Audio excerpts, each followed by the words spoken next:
আসসালামু আলাইকুম।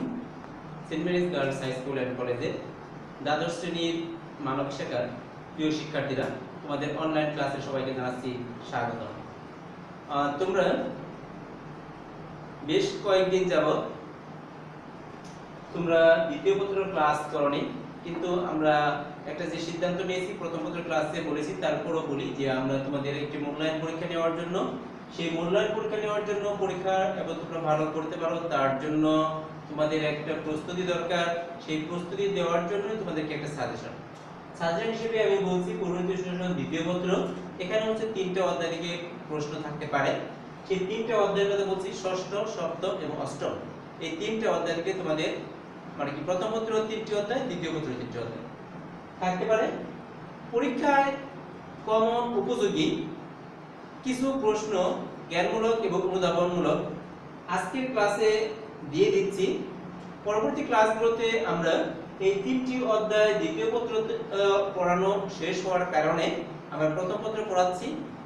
দ্বিতীয় পত্রে শুধুমাত্র আমরা সৃজনশীল প্রশ্ন নিয়ে পরবর্তী ক্লাসগুলোতে আলোচনা করব। সেই এবং ক্লাসে সবাইকে আমন্ত্রণ জানাচ্ছি। আজকে তোমাদের সাথে তাহলে আমি আলোচনা করছি যে পরিণতি বিশ্লেষণ এর হচ্ছে যে প্রথম পত্র, এখানে হচ্ছে যে ষষ্ঠ অধ্যায় থেকে আমরা আলোচনা করছি। ষষ্ঠ অধ্যায় থেকে জ্ঞানমূলক প্রশ্ন দেখতেই পাচ্ছ। দুর্নীতি কাকে বলে, স্থানীয় সরকার কি, এনজিও এর পূর্ণরূপ কি, ইউনিয়ন পরিষদের মেয়াদ কত বছর। 5 নম্বর প্রশ্ন, বর্তমানে বাংলাদেশে কতটি সিটি কর্পোরেশন রয়েছে। 6 নম্বর প্রশ্ন, সচিবালয় কি।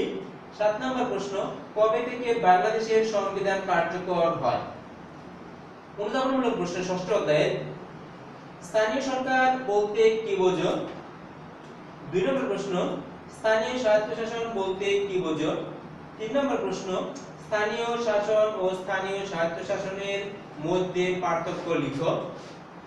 4 নম্বর প্রশ্ন, পৌরসভার গঠন বর্ণনা করো। 5 নম্বর প্রশ্ন, বাংলাদেশের প্রশাসন কিভাবে কেন্দ্রীভূত লেখো। আমরা প্রথম অধ্যায় থেকে এই কয়েকটি,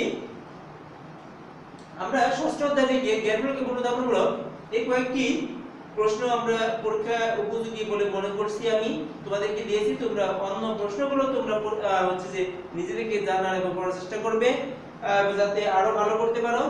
এরপরে তোমাদেরকে হচ্ছে যে আজকের ক্লাসে আমি বলে দিচ্ছি তোমাদের হচ্ছে যে সপ্তম অধ্যায় এবং হচ্ছে অষ্টম অধ্যায় থেকে যে প্রশ্নগুলো তোমরা মনোযোগ দিয়ে শুনতে থাকো, খাতা কলম থাকলে লিখতে পারো।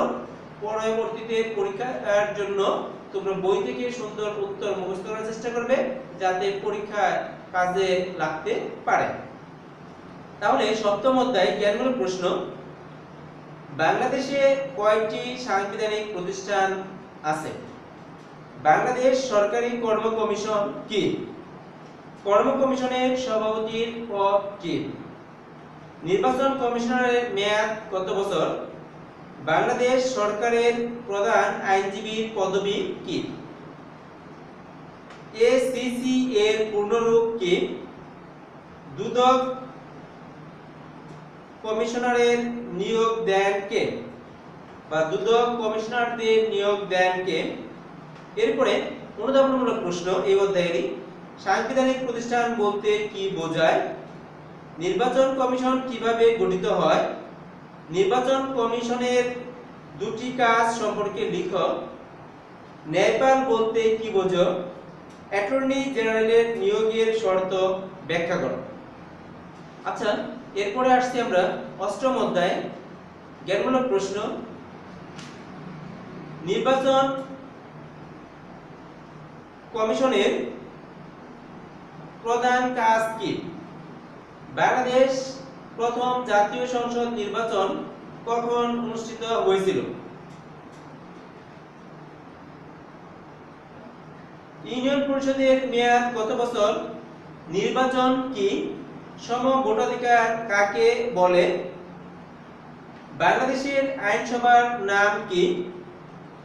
সংবিধান কাকে বলে।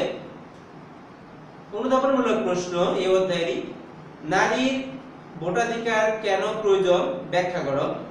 নির্বাচন কমিশনের প্রধান কার্যাবলী ব্যাখ্যা করো। নারীর ভোটাধিকার কেন প্রয়োজন এখানে হচ্ছে এই কথাটি বুঝিয়ে বলো, একই ওই ধরনের প্রশ্ন। আচ্ছা, তাহলে তোমরা এই প্রশ্নগুলো উত্তর নিজে থেকে প্রস্তুত করার চেষ্টা করবে। তারপরে যদি তোমরা বুঝতে না পারো, যেহেতু অনলাইন ক্লাস আমরা নিয়ে এগুলো পরীক্ষা নেওয়ার জন্য চিন্তা করেছি, ক্লাসে যেমন হচ্ছে সরাসরি প্রশ্ন উত্তর পর্ব থাকে, যেখানে তোমরা প্রশ্ন করো, উত্তর দেওয়ার চেষ্টা করি, তারপরে হচ্ছে তোমরা বুঝে লিখতে পারো। এখানে বুঝতে সমস্যা হলে এখানে মেসেজ লিখতে পারো, বা হচ্ছে ফোনে জেনে নিয়ে তোমরা হচ্ছে পরীক্ষার প্রস্তুতি নিবে। সবাই পরীক্ষা ভালো লিখো, তার জন্য প্রস্তুতি করো। প্রশ্ন এবং হচ্ছে প্রথম অধ্যায়ের যেটুকু বাকি রয়েছে সেই বিষয়গুলো নিয়ে আলোচনা হবে। সবাই অনলাইন ক্লাসে দেখার এবং হচ্ছে শোনার জন্য প্রস্তুত থাকবে, এই প্রত্যাশা রেখে সবার সুস্বাস্থ্য কামনা করে আজকের ক্লাস এখানে শেষ করছি। ধন্যবাদ সবাইকে।